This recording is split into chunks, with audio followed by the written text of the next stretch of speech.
I'm just hitting him. I'm just knocking everyone. I cannot become depressed because I don't believe in it. Many young people, especially boys, have literally stopped me in the street since that first interview to ask me about Andrew Tate. I've been staggered, honestly. You have no plan. You have no plan whatsoever. Men who do not control their emotions are dangerous. So the days of easy money are gone. I want to, like, even in the last 2 or 3 years, it was easy money mode. Who gets to decide where the line is, and whether people like Andrew Tate cross it? Is that guy unapologetically troll-like? I'm from a council estate in Luton. I'm now a billionaire. I think that a lot of people don't understand that it's all of the challenges and struggles that's going to make them, it's either going to make or break them. I don't read studies very often, but I was sent a study about stress from somebody. It's probably the best study I ever read. And it's talked about the placebo effect of stress. And it said that they took some of the most stressed people in the world, CEOs, etc. And the ones who believed that stress was really bad for them were dying earlier because of the cortisol inside of their blood. And they said stress is really bad for them, they were having heart attacks. But the ones who believed that stress was good for them and it made them perform, I perform under pressure, stress is good for me, they were living longer.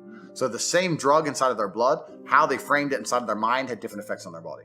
So from that point onwards, even though I already thought this way, I knew I was the right way. I knew it was the right way to think innately because I've done pretty good in life that way. But this confirmed it. Every time I feel stressed or under pressure, I get excited. I hate to not be stressed. I wake up and I'm like, everything's fucked. Good. Yes. Like, that's just how I am, right? But it's how you adopt, it's how you look at the problems and how you use them to fuel you. So the question was, what's the problem for the average man today? What's the biggest problem? I think there's a whole host of problems.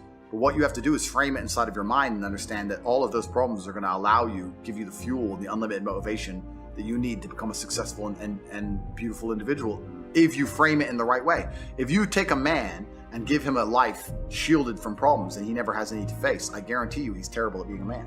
The best men in the world have gone through shit. That's why women love scars. Because it didn't kill you. That's the whole point of it, right? So the best thing you can do as a man is look and go, okay, this is hard, this is hard, this is hard, this is hard. I feel negative because these are all so difficult. I'm struggling with X, Y, Z. Let me internalize all of that and turn it into a superpower. Let me become genuinely uncomfortable with my situation in life and go and fix things. Because, like I said, the universe is absolutely and utterly very giving. And if you truly hated being in the position you were in, you wouldn't be there very long.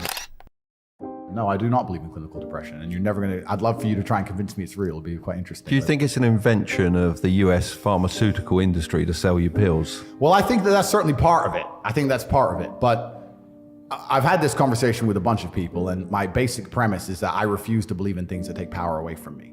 If you are in a haunted house and you believe in ghosts, you're scared of the haunted house. If you're in a haunted house and you don't believe in ghosts, you're just in a house and you don't care. So I don't like the idea, when someone explains to me the idea of one day waking up and being miserable and not wanting to live anymore, and it's nothing to do with my circumstances and I have no power over it, and no matter how good my life is, I'm still gonna feel terrible and I'm gonna wanna die. That's not an idea I subscribe to. That's not a reality I'm ever gonna want. But that's for a myself. Reactive depression, isn't it? You can be reactive depressed for the day, for example, or Feeling for a while. Or even chronically, you know? Feeling depressed is real. Yeah. Depression as a disease, I do not subscribe to.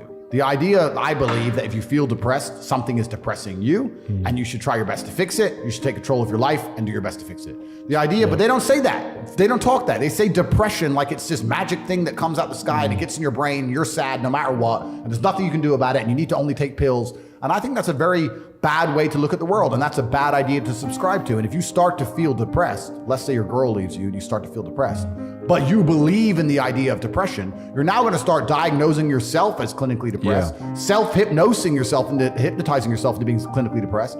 And it's amazing how you can speak things into existence. I cannot become depressed because I don't believe in it. So how about chemical imbalances in the brain? Bullshit. That's all been disproved anyway. Really? It's all been disproved. Firstly, that's all been disproved. And secondly, even if that was true, even if I had a chemical imbalance in my brain, I do not believe in depression. That's just who I am as a person. I don't believe in it. I do not believe in things that take power away from me. So, and people sit there and they try very hard to convince me it's real, which is actually quite interesting because it's always usually depressed people who sit there and try very hard to defend this idea. If you're so scared, if depression's so terrible, why are you sticking up for it? Why are you fighting so hard to convince me it's such a powerful force? Why shouldn't you be doing the opposite? Shouldn't you be listening to me Whose team are you on? Like, do you want to be depressed? Like, it's insanity, these people who are so desperate to push this idea. Then you add in the pharmaceutical element, and the fact that everyone's taking these fucking drugs, messing with their brain chemistry. It's garbage. I think that you feel depressed sometimes because you're human. So you felt depressed at times, would you say? We're all human. Yeah, because I felt depressed. I mean, I had some major, it might not sound big, but some major dental surgery done, and it really got me down for a while. But my businesses and running those, to be honest, picked me up because it was like, I can't be like this. Get in there, do some business. Well, completely. And also, let's look at it. Let's pretend I'm completely wrong, right? We can look at situational depression, like you just described. We can talk about brain imbalance and chemical imbalance. We can talk about clinical depression that you get and it's chronic and there's nothing you can do about it. Whatever. Let's pretend all these things are completely true. The best option, the best thing to do is still to get up, be an adult, control your emotions, be stoic, and do the things you're supposed to do day after day. Laying in bed and doing nothing is never going to be the best option. The best option is still to go to the gym, to work hard, to run your business, to be successful. So it doesn't matter. We're talking about the different positions on the chessboard. But if the rules of the game remain the same, regardless of the position you're still trying to win, you still have to do the same things. So does it even matter at this point? If you come along and say he's depressed because of X and he's depressed because of Y and he's depressed because of Z, and the answer to all of them is still the same thing, then I don't give a fuck why you're depressed.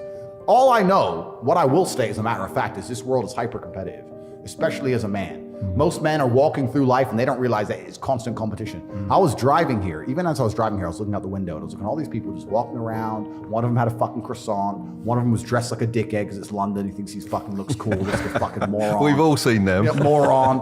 Some of the dude just talking shit on the phone. Some other guy with headphones in, waiting to be fucking murdered, wouldn't even hear it coming. And all these NPCs, I'm just looking at them going, do they realize they're in endless, constant competition?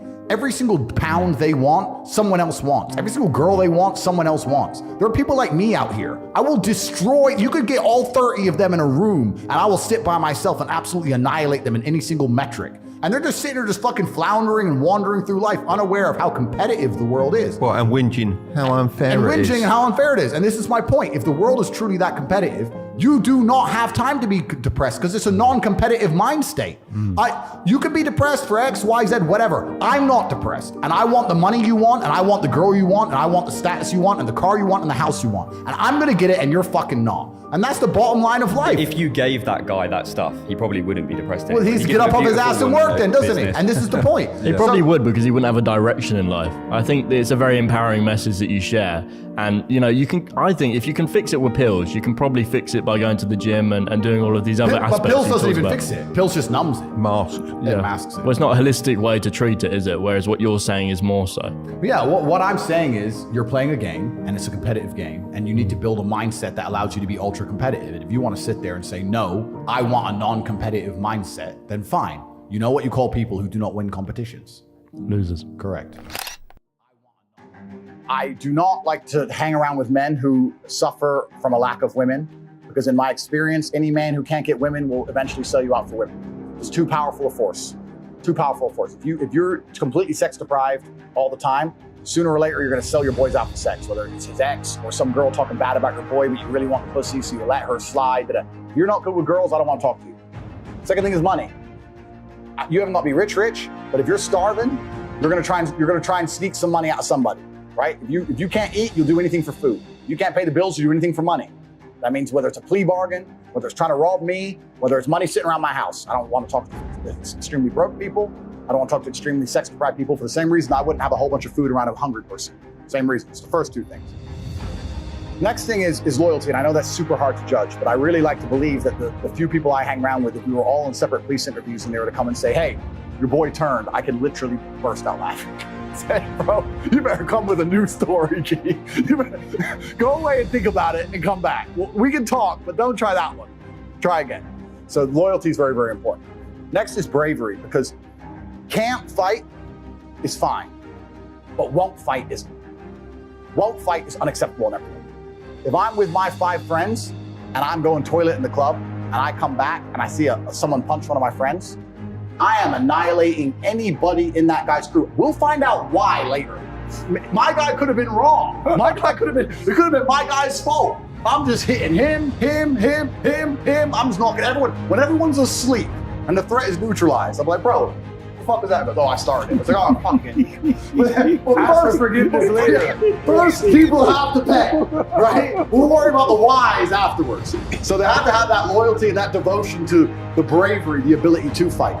I find it very crazy. I find it crazy, and I say this often to guys. I say, you're rolling around with these men who won't even fight to protect you because they're cowards. So they'll watch you get your head stomped to death and cower out and not even try and help you. And they're like, yeah, but he's funny. But he's funny? We're talking about life and death. You're talking about fucking funny? Like, so if I can smell on someone that they wouldn't even attempt, I don't want to be anywhere near them for the same reason. And general professionalism. I've developed a habit where I punish myself for the smallest unprofessional actions. If I misplace my keys or misplace my phone, and it takes me more than 10 minutes to find it, I'll punish myself for that. Regardless, whether it's I don't spend money this week, or I don't go here, or I'm canceling that, or I'm gonna defer buying something I want to buy. I punish myself religiously so that next time I put my phone down, I know where I put my phone. Next time I put it down, I know where I put it, all the time. When I put it down, I know where my phone is. So when I'm around people like, hey, I lost my keys, or hey, bro, I forgot. When I'm around sloppy people, I don't like it. I like people who have their lives in order. When I detect sloppiness, I don't really want them too close to me, because gaps are where things sneak in.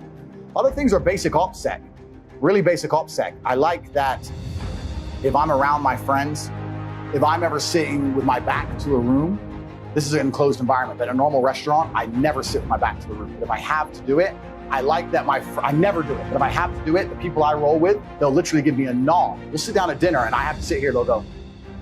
And they'll pay extra attention for me because I can't see behind me. I like that level of professionalism. I like that. I like people, like I said, don't get weak, no hangovers, no crying their eyes out, no cowardice. It's infectious, don't like that around me. No negativity, don't like that around me. So there's certain things that I create a very, very particular reality. And it's actually interesting because to me, these things are all normal, but when you have these kind of standards, it's pretty hard to find friends. You're like, oh, you're a dumbass, you're a pussy, you're like, and you don't talk to that many people. But if you get a crew together that act that way, it's amazing how, not to get all airy-fairy, but it's almost an intangible. When you have 6 men in one place who are perspicacious, who are paying attention, who do have their things right, who don't lose things, who do the whole room can smell. When me and my crew walk in a room, even if it's almost like an energy.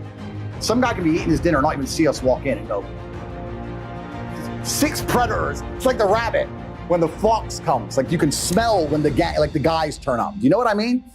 And everyone's experienced it, everyone's seen it. So anyone I associate with, I have these very, very stringent metrics, and they're basically just to make sure that nobody gets inspired by something they can't resist to snake us.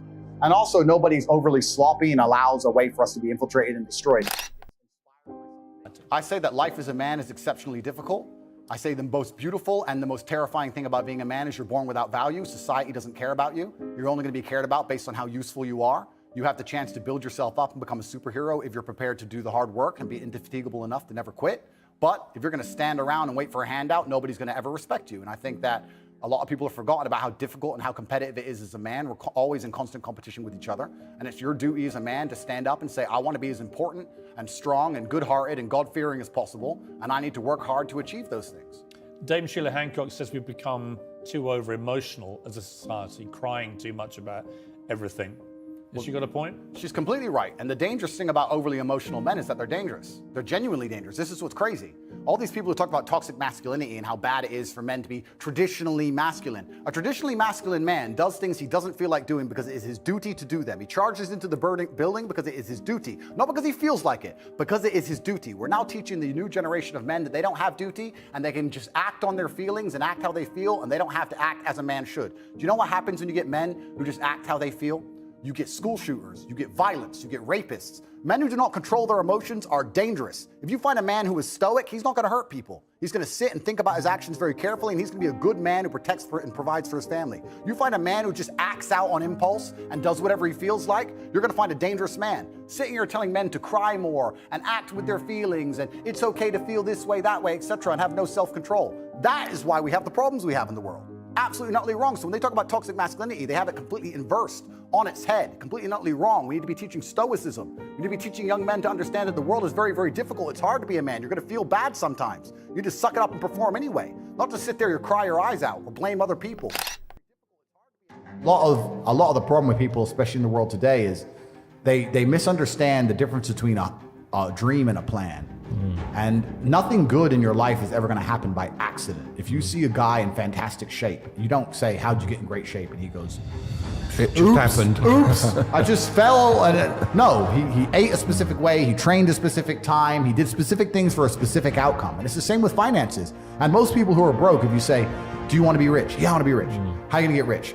One day, I'll win the lottery. yeah, dumb shit. You don't even plan. you have no plan. You have no plan whatsoever, no actionable steps. No, you're not doing things daily. You're just hoping some point in the future, God's going to just dump it on your doorstep. Guess what?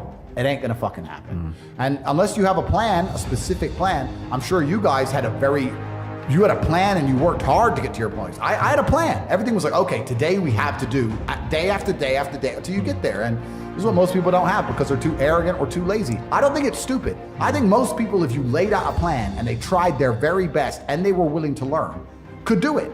I don't think people are too stupid to make money. They're just too lazy or too arrogant to make money. That's the problem with people. Okay, so the days of easy money are gone. I want to even in the last 2 or 3 years, it was easy money mode. Every idiot you knew was making money. Every clown had made money on a pump. You know, a number of people who thought they were expert crypto traders in the last 3 years. It's so funny. I'm a great crypto trader. Everything went up. It all went up. What do you mean you're a great trader? You could have bought anything. You bought poo dick coin and made money. Of course you're a trader. Like that, all that shit's over, right? So all the easy money's gone. It's all cyclical. So all the amateurs are going to start suffering because now we're entering the realm of the professional. And making money is going to be harder than it's ever been. Yeah. All the free money's disappearing. You have to become very, very confident and competent. And that's one of the things about the last few years. Anyone who made money in those years, a lot of them didn't learn any lessons. A lot of them didn't learn how to make money. They just got lucky and just picked up a pump or caught some garbage. But they didn't actually learn anything specifically. The best way to make money in the world today certainly has to be something online. I think that making money online gives you absolute freedom of your own geography. It gives you access to the largest possible customer base. But it's interesting. It's an attention economy. And truthfully, without saying too much, you either need to be prepared to get a whole bunch of attention on you like we're all doing here, or you need to be close to somebody who's doing that. And that's where a lot of the money is flowing nowadays. Now, I don't believe there's a person on the planet who pays attention, tries their best, is never lazy, is on time, works hard, has a mentor, and is giving it his all, who isn't rich. I don't believe it. I think that if you do all those things, you're rich. And if you don't have any money, you're missing one of those key elements. Now you can fool yourself and you can fool everyone else and you can pretend you're doing them, but if you're truly honest with yourself, am I finding people who are trying to teach me what I want to know, and am I trying my best? Invest in yourself, get knowledge, pay attention to mentors, start another business, open something. You need to do something because you're not going to save your way to the top. If you need to save 100% of your wage, you're still going to be broke. You have to get to a level of earning. And it's that spirit you need to have when it comes to money. And when you get up to the top, you realize there's money everywhere. The abundance mindset, there are so many rich people. So if you're not where you want to be financially, I hope this pisses you off because I'm telling you to annoy you. That you're sitting there struggling to pay your bills. There are people out there making so much money you couldn't possibly fathom who have anything they want all of the time. And you may sit there and go, oh, but they're miserable. A lot of them aren't. Trust me, they're having a great time. So you need to make a bunch more money because there's money everywhere.